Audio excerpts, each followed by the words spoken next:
Hello and welcome. This is Japan, and we're covering AEW All In Texas this weekend on a chocked full of wrestling weekend. This is going to be one of the greatest wrestling weekends, other than WrestleMania, that I've seen in recent years. Like, there's just so much stuff that's going to be here that, like, it's just crazy. And this is nothing but the same. I mean, the thing with AEW, like it or hate it, I feel like you can't put it away that they have these absolute banger matches where it's just they're just good teams, like they're just like good wrestlers, good everything that it's great. Like it might not be the storyline that you guys enjoy, but I feel like a lot of the other stuff is just there. So I don't know. I think that's the easiest way of saying it. It's great wrestling. So let's just start off.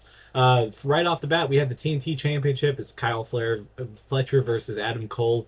This one's kind of an interesting one because, like, I would say that, like, when Adam Cole was the devil and like the heel, people didn't really like that, and then when they kind of silently switched him to that babyface fan and changed his whole faction to baby faces, I think people have gotten behind him a lot more. I know he's not really at the Adam Cole that was the black and gold era of NXT, but I do think that he's getting there. But I don't think he wins against Kyle Fletcher here. I think Kyle Fletcher would be the perfect person to win here. He's had like a phenomenal last year with feuding with Will Ospreay and a bunch of other stuff, being part of the Don Callis family. All of that just really screams that Kyle Fletcher should win here. Like, I don't really understand why you would not want to pull the trigger.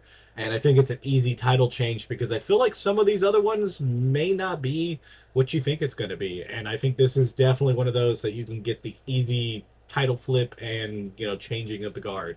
So I guess we'll see how that goes. Next up, we have one that's kind of like a weird match because it's just kind of crazy. The world's like greatest tag team, or one of the, I'd say in the top five of all time, the Young Bucks versus Swerve Strickland and Will Ospreay, which are probably in the easily not even, I don't even think, debatable top 10 wrestlers of all of like last year, this year, whatever you want to say. They're definitely in that top 10. I mean, I don't really have pen to paper to put down. I think Swerve is definitely like top three. Will Ospreay, if you like him, don't like him, I still think he's, phenomenal in the ring. So that's the thing. Like, you have this kind of crazy matchup here, and it's going to be one of those that absolutely cook.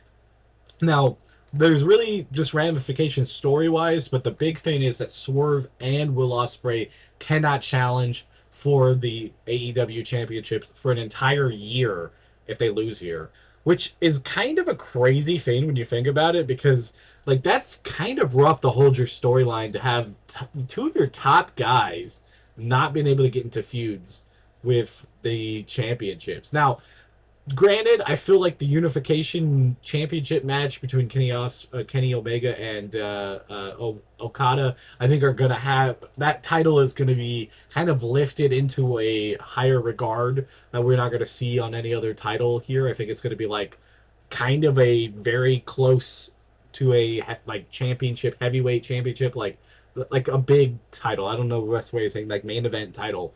I think it's going to be switched to kind of being that way. So they could challenge for that. So it's kind of the loophole in it.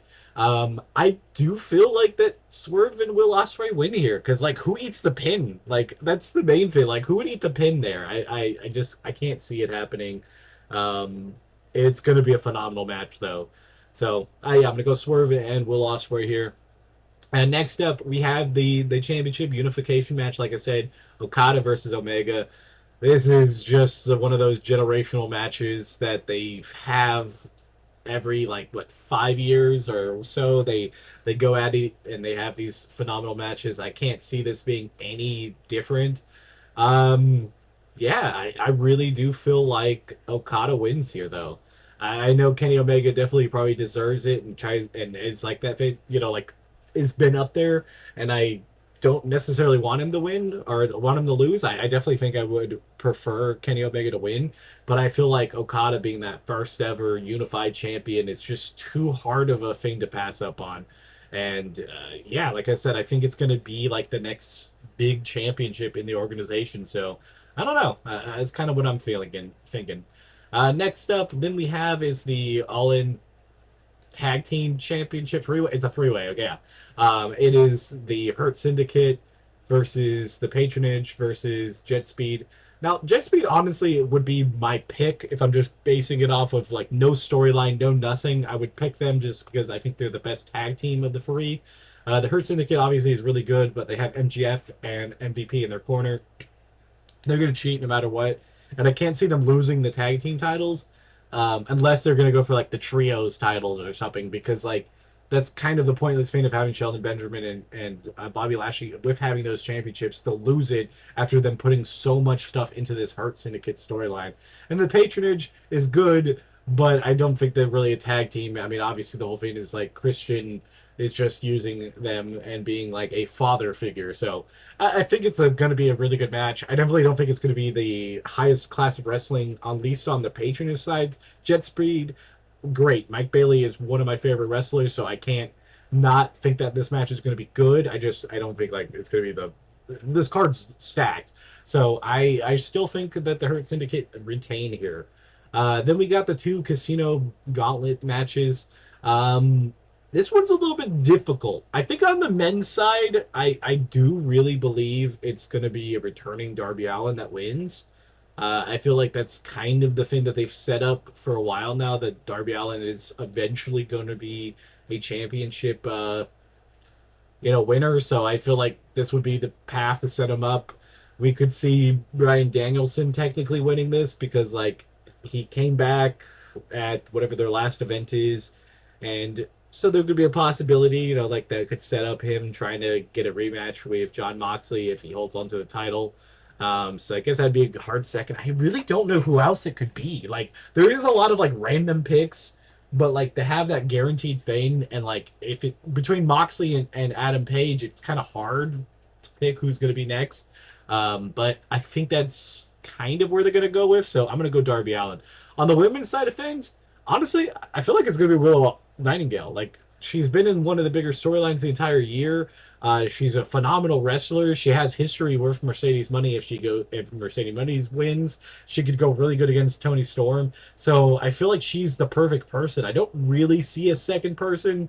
I know a lot of people were saying like Jamie Hayter. I feel like they kind of haven't really pushed her. I would be also be perfectly fine with Megan Bayne. I'm a big Megan Bayne fan, so I would be ecstatic for her to win this, but I don't think it's going to be her. So I'm going to go Willow Nightingale. These ones are hard to pick because I don't even know if anybody's even been announced to be in them. I don't think so. So it's just based off of just a win, I guess. But then we go to the big two title matches. This will be Mercedes Money versus Tony Storm for the women's championship match. I don't know, man. I really don't know. Mercedes has won everything, and she is destined to win this championship as soon as possible.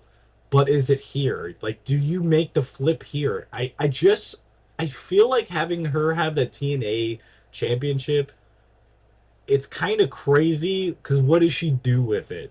Because like if she wins here, then you have the mid card championship, the main event thing, and you have 50 other titles that she has from around the world. So what do you do? What do you do here? So I don't know, man. I'm struggling. I'm gonna go with Tony Storm.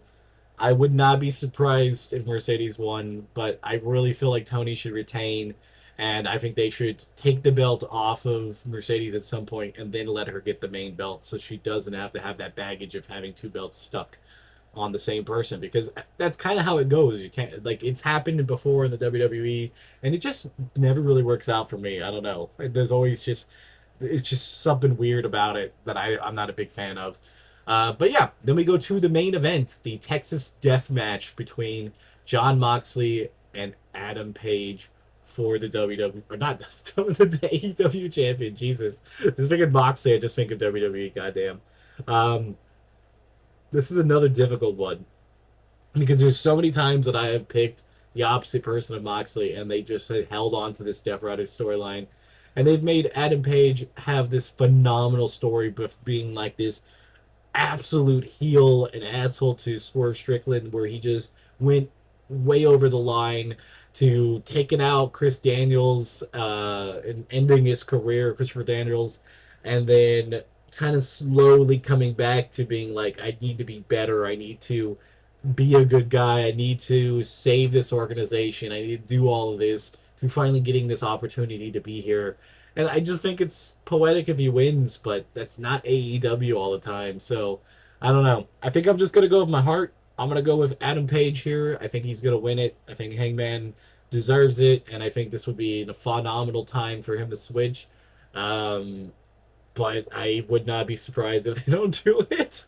But yeah, this Saturday All In. So if you want to watch it, make sure you catch it. I think it's going to be a pretty decent show.